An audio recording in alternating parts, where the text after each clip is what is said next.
I'm Simon, Senior Panel Technician. I started around about 99, before I even left school.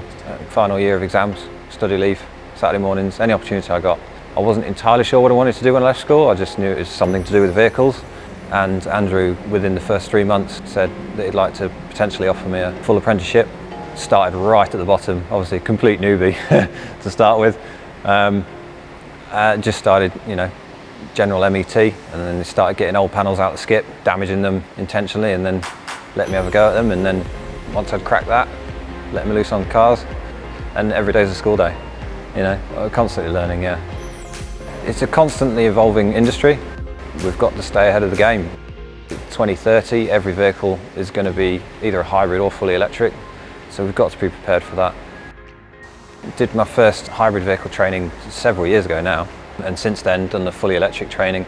Been over to Tilburg with Tesla, done their training, hybrid and electric training with Jaguar Land Rover and VW Audi. It's exciting, it's enjoyable. I can't see me coming out of it anytime soon. No, love it.